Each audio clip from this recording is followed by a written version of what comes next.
So as a teacher, I would say lead with love, lead with empathy, let the learning follow.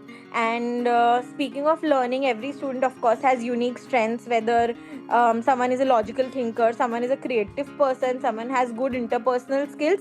I think embrace what the student has to offer and try to capitalize it into the student's strength. And I think that's how you'll be able to work around magic in your classroom. That's something that has worked for me. So Welcome to IB Matters, a podcast for those interested in learning more about IB education. We interview teachers, students, and educational leaders around the world to learn how the International Baccalaureate Framework of Education has improved their practice and how you can use it to improve education in your school. Hi, folks. Welcome back to IB Matters. And we have a guest today from India, Chaahat Dhall, and she is a teacher in an IB school. We are here to talk about kind of some of the things she's been doing. I was fascinated when she reached out about a lot of the different kind of things she does with her students. And we've got a nice list here to go over. And I think listeners will find that she's got some great ideas that you can incorporate into your work in your IB schools. So welcome to the podcast. And why don't you tell us a little bit about yourself? yeah, thank you so much for introducing. Honestly, I'm super excited to be here. Not because I have all the answers, but I get to share some of the stories of what's working in my classroom and how I'm making learning a bit more alive. So my name is Chaahat. I work at Fountainhead School, which is in India. I'm the Integrated Humanities Team Leader. I'm the Student Agency Events and Advisory Coordinator at Fountainhead School. I've been at this job long enough to know that, if you keep students engaged in learning, you're pretty much like a superhero around them. Yeah. And honestly, every day feels like a great and new adventure doing all of these things. Talking little bit about my school, I think here at Fountainhead School, we're all about empowerment, like not just students, but everyone involved in the process. We're not teaching them to memorize things on what they have to do or what they need to know, but we teach them to question, to challenge, to find Yeah. their own voice and vibe. And I think that's all pretty much that I'm going to be talking about today. Looking forward. Yeah, I'm sure people are anticipating that with a great interest because there is just so many things to do. And you're working with middle school students for the most part, is that correct? Yes, Yeah. yes, yes. And I was fortunate enough to be both a middle school and a high school teacher in my career. And I always said that engagement was the number one thing. I don't think we used that word back in the day, but keeping the kids engaged and interested in what you're doing. And many times I would tell people that I was paid in middle school for what I did in the classroom, keeping those kids going. And in the high school, I felt like I was paid more for the things I did in prepping for the classroom. But boy, if you don't have the Right. kids' interest and engagement in a middle school, it's tough. It's tough going. So I'm glad to It's hear that you're difficult, doing that. yeah. Yeah, yeah. Yeah, Well, definitely. let's jump in. What are some of the things that you've used and continue to use that are working well for you? So I'll talk a little bit about how I started out. I think teaching was always my calling, and I started out with this belief that learning always has to be fun and meaningful, and not just a front-loading thing that we've been doing or we were on the receiving end when we were studying back in school. So when I studied education, bachelor's of education, I realized that I wanted to bring more than textbooks to the table. I wanted to bring experiences that can, kind of make students say, "Wow, I actually want to learn this." So, integrating SEL to creating real world simulations, I found myself more excited than the students at some point of time. And also a big fan of Mr. John Dewey and his focus on Yep. experiential learning. And that is something that I also live by. You want to go into those a little bit, a couple examples, or Yeah, what are? definitely. Yeah, go for it. So I'll start by SEL. SEL is something that I'm very fascinated with because it's a link. It's kind of a heartbeat that connects you with students. You see, teaching is not only about content; it's also about people, and there are a Mhm. lot of emotions involved when we talk about this. And I've learned that if you don't take time to nurture the emotional well-being of our students, it's not going to work out with between the two of us in the long run, and it's not going to stick around. So there was this particular lesson, and it was one of the most memorable moments of my lifetime. And I think that was one of the moments where I shed a tear for a student. Is so we were doing this project on discrimination, and the task was basically that each student chooses a type of discrimination, and they raise awareness about it in whatever forms they want. Usually, it had to be structured like a TED Talk style presentation. Mhm. Now, when I first introduced this, there was this particular student who was just who would who would not engage at all. He did not engage. He was completely disengaged, reluctant, avoiding contributing the project. And it was also a bit puzzling to me that what can I do to keep him engaged into this, because sometimes, certain projects that you give are not the calling of certain students, and they may not participate no matter what. However, what intrigued me is that this particular student was not the quiet one who kept to himself. This was one of the more notorious one in the class, who often pushed around boundaries. Yep. And I decided to sit down with him to understand what's going on. At first, he didn't say much, obviously. Just that he didn't know what to do. And then I asked, what is it that you're passionate about? Maybe, let's say, this is a project that we both can do together. It doesn't have to be only you. And he hesitated, but then quietly said, I don't really want to do this, but I don't know how to talk about it. And that is where I sense that there is some underlying current over here that he wants to talk about, but maybe is a little hesitant to talk about. And that's when it all clicked. Like after some more conversation, he opened up and shared something very personal, something I had never known. His father was disabled and he was embarrassed by it. And he Mm. told me, like, I feel like people will judge me, but I don't want to talk about it.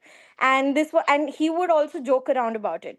Uh-huh. And this was a side to him that I had never seen, and it broke my heart basically. Yeah. So here I felt this is a student who's trapped by his own emotions, family Yeah. circumstances, hiding them out, of fear and shame and what his peers would say. Hmm. And I'll never forget the moment that he confided in me, and it honestly felt like there was a weight lifted out of his shoulders.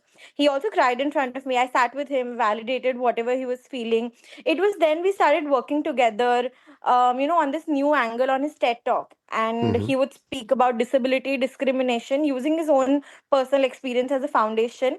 But this incredible journey from embarrassment to pride was something like worth a sight. The same student who was so reluctant to speak was now on a TEDx stage in front of his peers sharing the truth of his life. Yeah. So it's like the story, the kind of courage he used, I never expected to come from him. When he finished, there was like not a single dry eye in the room. Even Wow. his own classmates, who he once thought would be the one to bully him or make fun of him, were the ones clapping for him. And I think this transformational shift was not only for him, it was also for me as a teacher. And it reminded me the kind of power SEL holds. And it's not about like teaching skills or creating spaces, but it's also about understanding what the student needs Yeah. in terms of socio emotional feelings and what kind of support the student needs. And I think moments like these are, when students share their vulnerabilities with us. I think that's when the role of teacher comes in, where they can shape these vulnerabilities into strength, and maybe Hmm. they carry these strength throughout their lives. Yeah, no, that's a wonderful Yeah. story.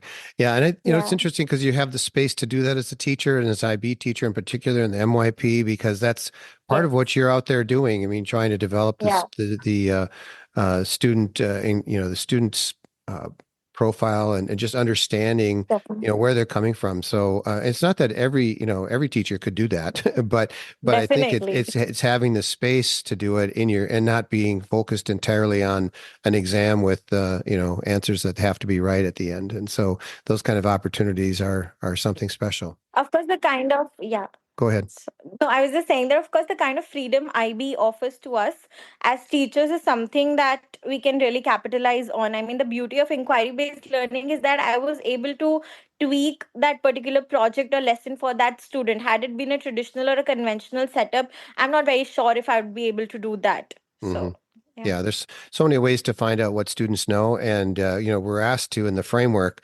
to give them many different kinds of opportunities to show what they know, and so this student through this kind of semi-unique way of doing things, TED Talk Yeah. is to it allowed him to really blossom. So that's wonderful. So tell us more Yeah. about experiential learning. What have you done with that? So, experiential learning has a very special place in my heart. I'll never forget, like, the first time I tried a hands on activity with the student. It was so I created this digital escape room with students.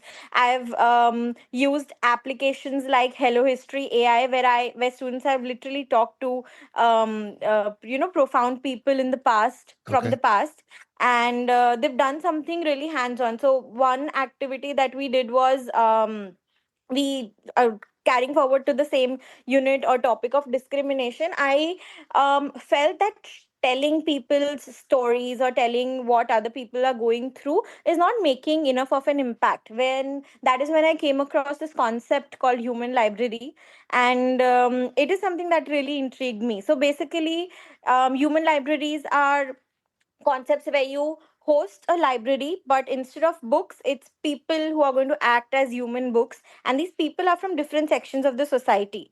So there's this so let's say if there is a library setup, you just put the titles of human books. The students will see the titles, they don't know anything, they don't know the story about these people, they don't know what they've gone through and everything, they just see the title of these people and they choose to talk to them. So it's like a very close knit conversation between the students and these individuals who've come so bravely out in the open to share their struggles.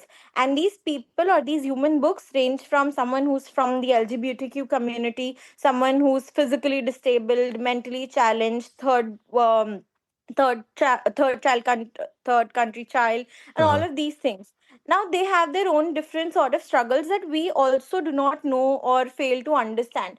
Now when this setup was introduced, we were a little bit hesitant because we don't know what kind of questions our student might ask, and how would they behave with people. And it's a very, it's a very rocky area where we don't know what might trigger a person who's come forward to share their story. But thankfully our kids were amazing. Mm-hmm. The moment they read the book titles, they were so intrigued and they just really wanted to know the story. And it was not like a guest lecture or a panel session. There are small circles created, and students are just going there, sitting, talking about what is your name, what do you do, from where do you come, why are you here, what is your story. And this conversation intrigued and kind of piqued their empathy so much towards these people that than any other case study or any other video that I would have shown in the class. Uh-huh. So human libraries have been working like amazingly at our school. We recently hosted the seventh edition of Human Library, and 7 years is like a really Wow. long time with Yeah. different set of people. So that is one experience of experiential learning. Other Before than that, before I think before you go on to yeah. another one, can you just Yeah. so I'm not sure I understand entirely how you did you say that the human library is something that's an AI thing, or are these real Yeah. people that you are meeting, No, or these are real people. These are okay, real and people. how do you line up those real people to talk to your students? So, since human libraries operate on the concept of discrimination, we kind of try to find profiles of people who have been facing different kind of discrimination in different sections of the society. Could be someone who's physically disabled, mentally disabled, someone from LGBTQ community, someone who's a transgender, someone who faces PTSD, someone who has separated parents. They have their own stories and Mm-hmm. struggles, and these are the categories of people who are more likely discriminated in the society or either stereotyped about, right? So we try to line up profiles of these people, we contact them, we make them understand what a human library is. Very gracefully they accept to be a part of it, and then we Okay. call them at our school. We have this library set up, and then we have these small circles where these people are given book titles. They are known as human books. So these Okay. people are given book titles, and our students are just given the titles of the book and nothing else. They don't know Okay. who's there, whether the person is a male, a female, a transgender, whatsoever it is, what is their story. And just by the book titles, they decide to listen to the story of someone. It's like a read aloud, but the Yeah. person is Interesting. reading aloud their own story. So, I mean, this sounds like you must have a really robust volunteer coordinator that finds people and organizes it all. Can you give me an Yeah. example of a book title to go with a particular kind of person? So we had this My Magical Child. This was a book title, Okay. and in this we called a woman who.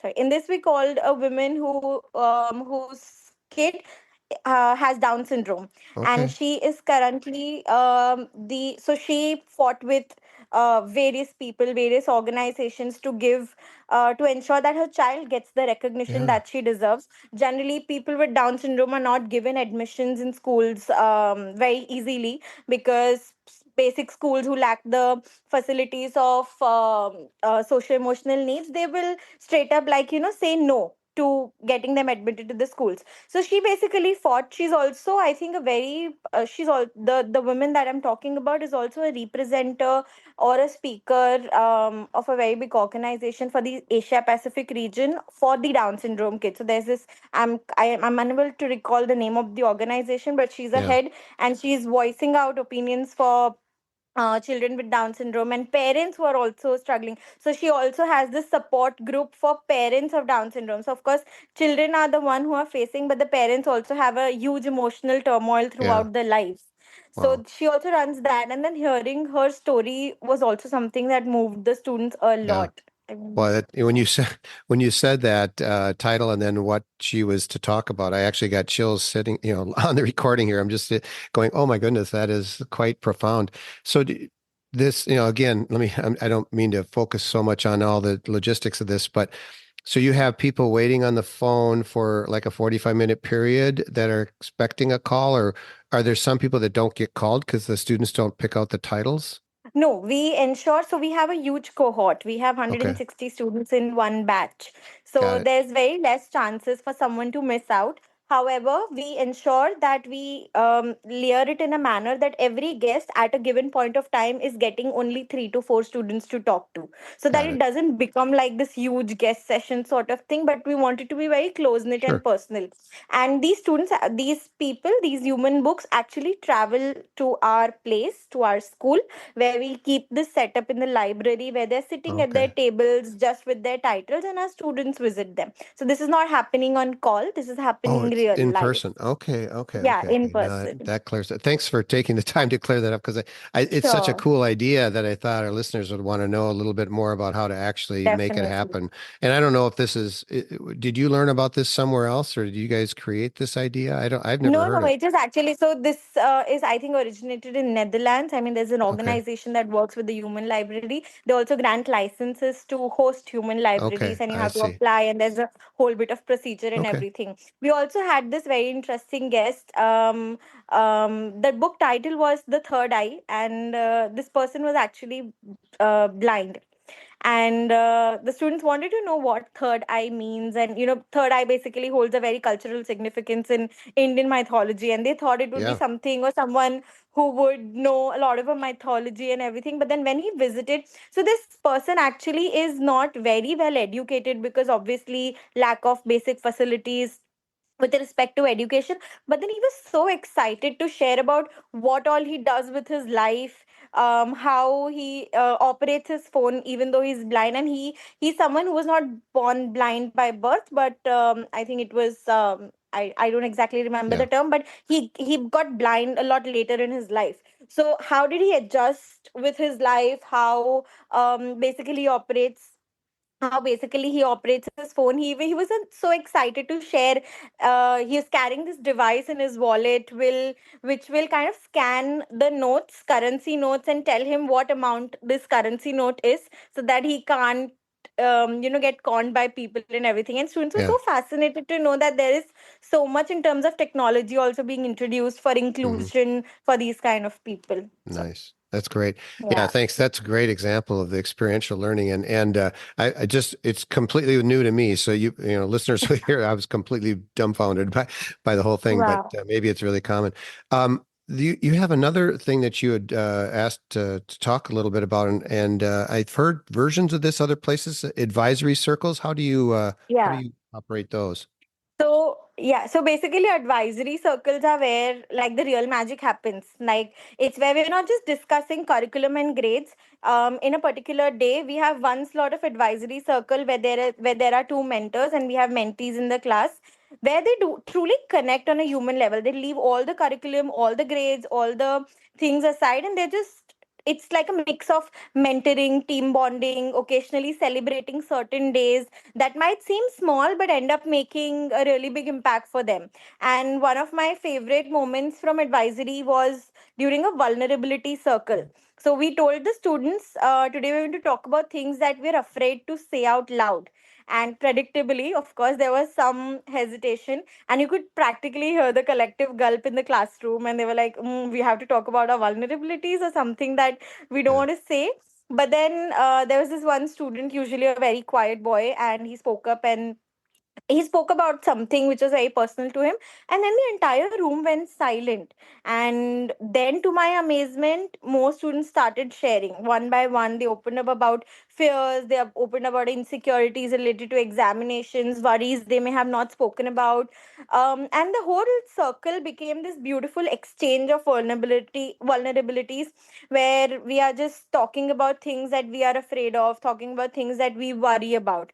And advisory circle just doesn't stop there. It's more about the emotional moments also. It's about bonding over fun, quirky celebration. So we had World Yoga Day, World Music Day. We celebrated World Yoga Day by doing yoga poses. We played a yoga bingo. We had World Music Day where students were jamming to different symphonies. Someone wanted to do a karaoke with their um, crew. So we call the advisory circle crew. So this is my crew. I have a 20 students crew, Mm-hmm. and we decide what we want to do. So my students want to do karaoke, my students want to do jamming. They can do whatever they want as long as we're together in it. So this awkwardness eventually, so of course there is some resistance in the beginning. They're like, why do we open up to you? Why do we talk about our insecurities and vulnerabilities with you? But then eventually, I think somewhere down the line, they understand that this is like a family to us. And students then get used to that thing, and we then focus on team building and all of those things.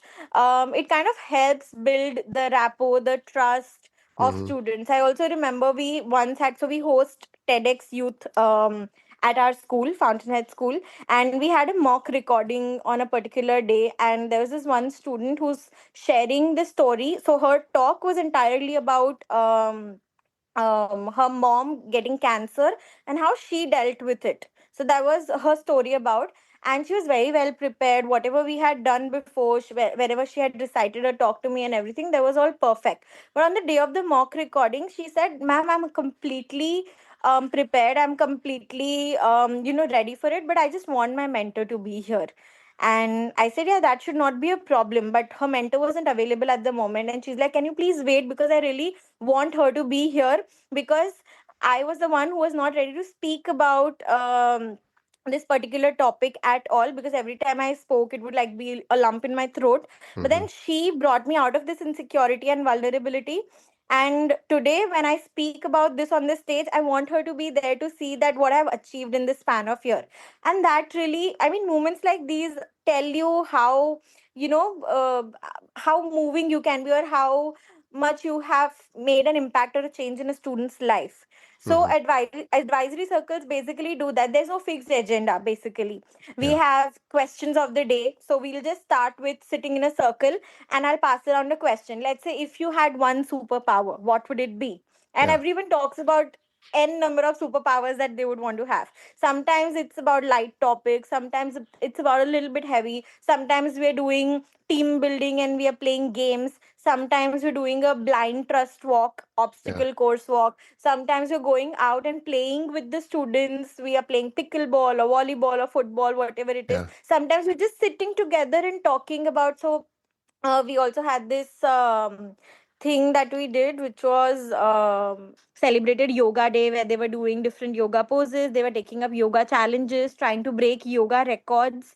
We are playing yoga bingo. Then we had World Music Day on the same day, where Mm-hmm. some of the students preferred to do a jamming session to different symphonies. Some of the students wanted to do a karaoke. Some just wanted to listen to music with their crew, and that was completely fine.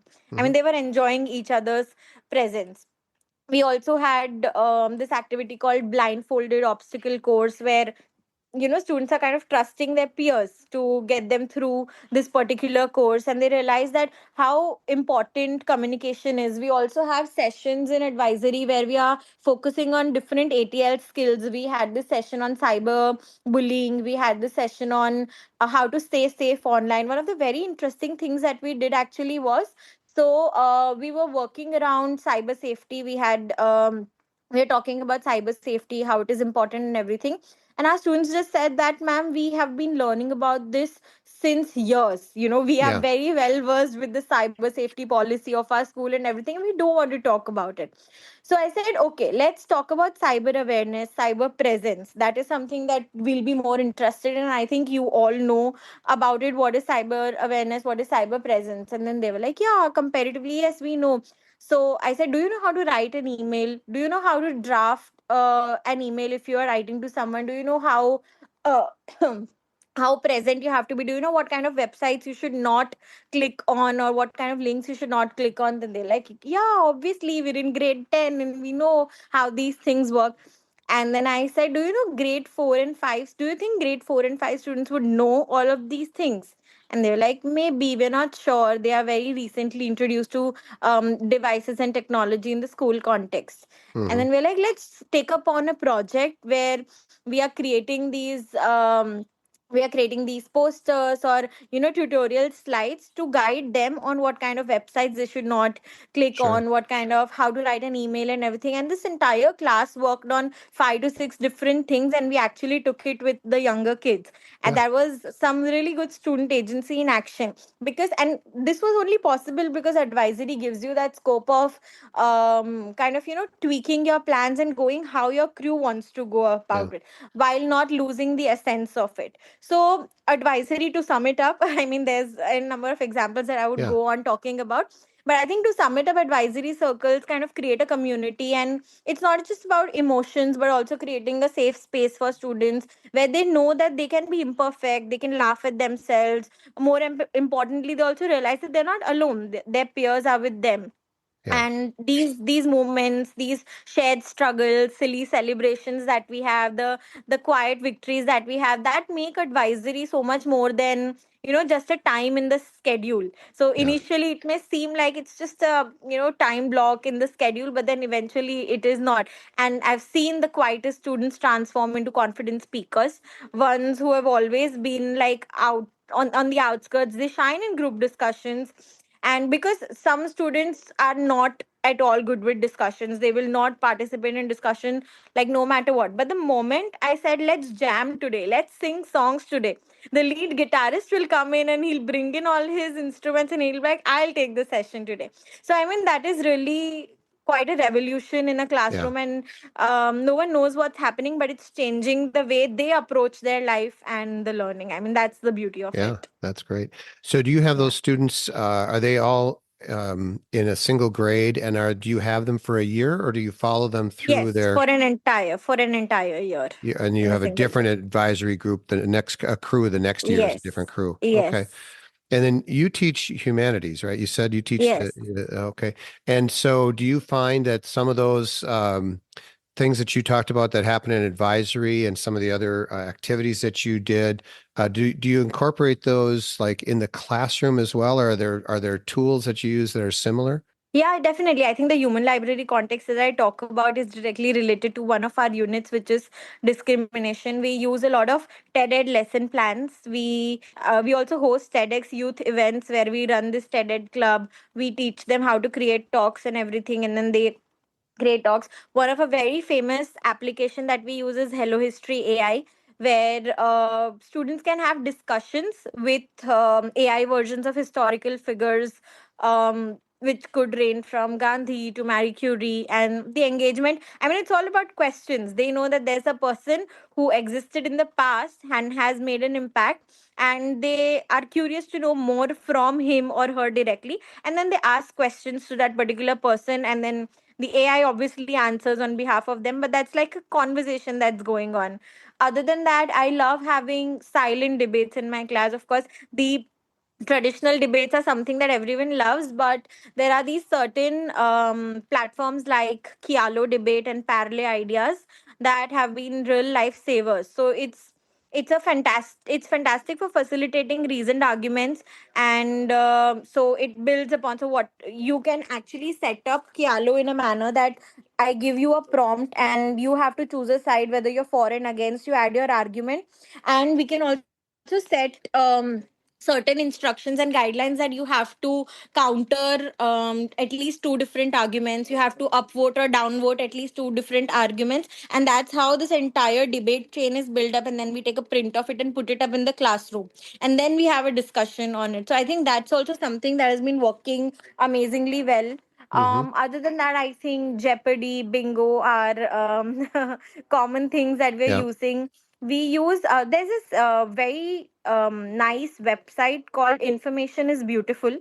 It's so amazing. It offers a lot of visually engaging ways to analyze data and trends. I mean, they have, I think, a treasure trove of more than 300 resources. They keep on updating it time and again. I use Genially a lot, which allows students to design stunning interactive infographics and presentations. So these are Hmm. some of the tools. We also Yeah. have this one tool called Moral Machine, and it's a fascinating tool for ethical dilemmas. So especially in advisory sessions, when we are discussing decision making or something that requires them to take an ethical call, this tool provokes their deep reflection and discussions. And I mean, these are some of the things. I mean, there are a Hmm. lot that I could Yeah. share, but in the interest of time, I think these are some of the Yeah. ones that we are my absolute faves. Hmm. So Can you do our listeners a favor? You and I are sharing a common document, kind of with some bullet points we want to talk about. Would you put at the bottom of that document, would you definitely, put some links? Because you've got so many things you've listed off. I really want to go and check all these things out afterwards. definitely, And I hope our definitely, I'll do listeners that. do too, because when you meet someone new that's been teaching for a while with some experience and success, Yeah. you've kind of what are your tricks of the trade? What are the things you've been doing? And for me, I'm kind of out of the classroom at this point, but there's a lot of things here I haven't heard of before, so I'm really looking forward to digging in, and Yeah, I'm sure our definitely. listeners would. I'll definitely put it together for you. Okay, Yeah. great, great. And then obviously it's not just for me, it's for everyone listening, but I think that'll be really helpful. Yeah. That's great. So when you look at some of these tools that you have, how do you kind of come up with a new tool, or do you hear about it and decide that that's going to be worthwhile, or do you vet them in some way, or do you kind of go, that didn't work so well? What's your process for kind of incorporating things and also maybe tossing aside things that don't work as well? I think constant research is something that gets us going. You have to be continuously updated with what is there out on the internet. I mean, every other day there are hundreds of apps and tools that are released. Trying them off with your team first really helps. So if I come across a certain tool, we have Saturdays working quite sometimes. So we try to kind of simulate how it's going to work out in the class with our team first, and we see if it is working properly. It has certain benefits. We analyze the cost benefits of that particular tool, and then we try to give it a go. I mean, at the end of the day, I think it's more about trial and errors, and we sometimes things that may work out with us as teachers may necessarily not work out with students as well. So that Hmm. also happens, but I think at the end of the day, that's the beauty of it. I mean, trial and errors also teach you that you have to get going, you have to find something new to keep these kids engaged. So No, that's right. There's always something. So when it comes to connecting at home with parents and things, are there some things that you've been able to do that involve parents or inform parents or whatever? How do you interact with the parents of your students? so we have a school portal which offers a daily diary. If you want to inform parents about anything or parents want to talk to us, that is their portal. They can anyways drop an email to us. Other than that, we have this beautiful system in place, which is the official system of the school, which is about observations. So we offer observations, and we also offer green flags to students. At the end of the year, their green flags are counted. So if a student is doing something which is exceptionally well, we give them this token of appreciation online as a green flag, which is recorded on their portal.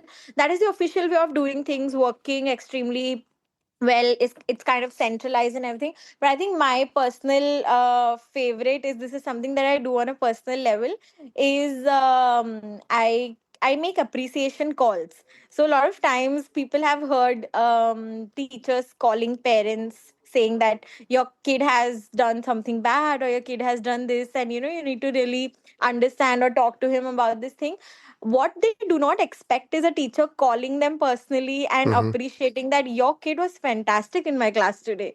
He did something I did not expect him to do. And then the kind of, like, I mean, the parents are flabbergasted. They're like, are you talking about my child? And I mean, that has worked out really well. And the beauty of it is that the students don't know. I have a discussion today. I found that the student never speaks, but then he's speaking so nicely. And that day I call the parent and I say that. I mean, I was completely moved by what this student did, and amazing arguments. I mean, so much improvement, so much growth, and everything. Hmm. And I do this boasting, like I'm boasting my kid to their Yeah, right. and then the very of course the kid is not aware about all of this, and then the next day when the kid comes and he's like, ma'am, did you appreciate me, did you call my parents and talk about what I've done?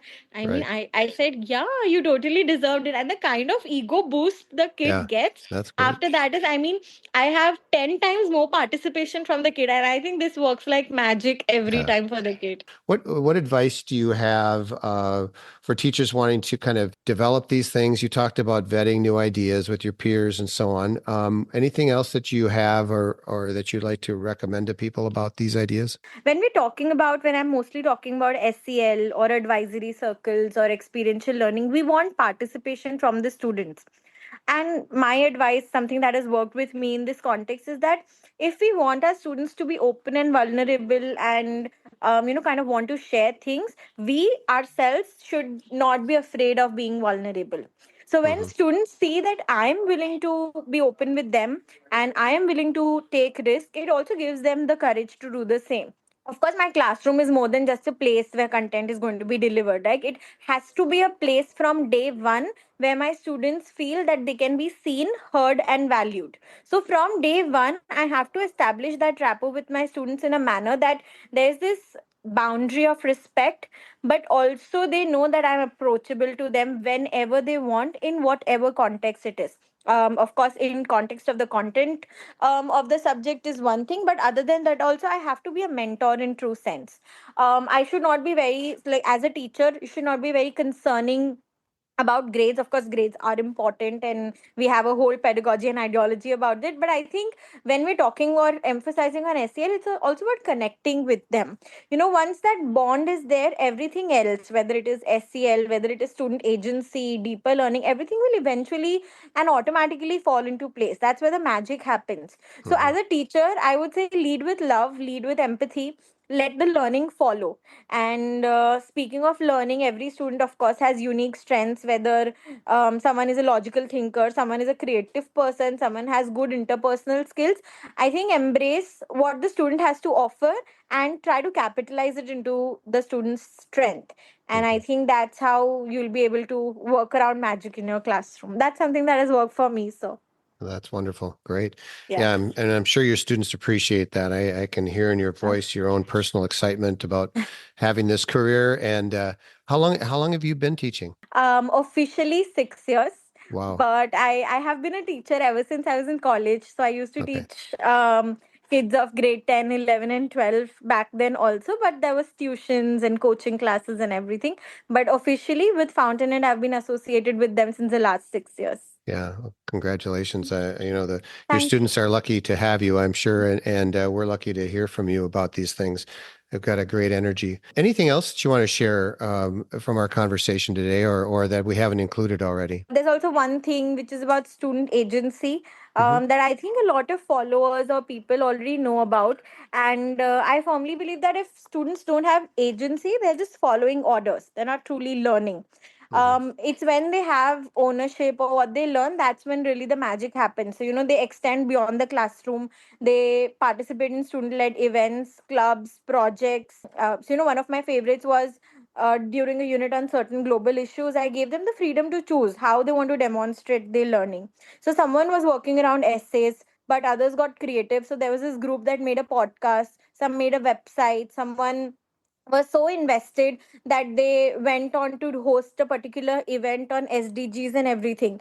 And I think that's where the free inquiry, when we're talking about inquiry based learning, also comes into the picture. The same sense of ownership that they have in student led events, how they are organizing it, they're not waiting for a direction, but they're taking charge of actions. And I think that is how a gradual release of responsibility also happens from our end, specifically for the middle year students. Hmm. So agency isn't about doing like whatever you want, but it's about giving students the tools to take control of their learning, and their world. And when they realize that they really have a voice, they don't just learn, they're going to lead. And that is what we want as teachers at the end of the day, that our students lead, create, and make an impact. And that's when I think, in my opinion, that's when the real learning is happening. Hmm. Yeah, Yeah. and I think everything that you've said, kind of the earlier in this recording, is to kind of points to what you just talked about with student agency. It's that ability Yes. for students, because in middle years is such an important time period in students' lives that they are transitioning, and even the way that IB pedagogy works, it has a whole different approach to students at this age as opposed to when they're juniors and seniors and preparing for the diploma exams and so on. It's very different, and that's one of the things I respect about the way IB works, is that the pedagogy adjusts and changes as the students are also doing the same things. And agency is one of those terms that sometimes overused, but it is really appropriate for Yeah. what's happening with students. You are really helping them develop True. that agency, that ability to kind of take care of themselves and understand their own skills and have the confidence to try something new. Yeah, and I think it's very beautiful on how we're doing a lot of these things and how it kind of condenses to ATL skills and learner profiles that the IB is already defined. So Hmm. whatever we're doing is kind of linking back. That's kind of the common north. So even if you're doing SCL, even if you're doing advisory circles or student agency, it's building skills in students. It's demonstrating learner profiles, and I think that really gives you a common north to think about from the Yeah. IB point of view. Yep, yep, for sure. Well, I want to thank you so much for your time today, Chaahat. It was just a pleasure meeting you, and I'm so glad that you reached out, and we can share this with our listeners from all over the world. And it's just inspiring to hear from IB teachers who are working with students at this age group in particular, but at all age groups. It's just really very heartwarming to hear how this all works in your classroom. So thank you for being here today. Thank you so much for having me, John. Chaahat has shared a very robust list of links from the things she talked about in the podcast. Be sure to check them out in the podcast notes. We have a new way to connect with us. At the beginning of every set of podcast notes is a link to text us. If you have a comment, recommendation, or want to appear on the podcast, it's simple to just send a text from your phone and let us know what you're thinking or how we're doing. Now that we have over 125 IB Matters episodes covering a range of subjects, you can use our podcast webpage, which is organized by program and by topic. The link to the website is also in those podcast notes. Please find all our episodes wherever you get your podcasts and hit subscribe so you don't miss any future programs. Join our over 4,000 followers on Twitter, now known as X, at MattersIB. Also help us spread the word about IB by liking, sharing, and reviewing the IB Matters links in your own feeds and social networks.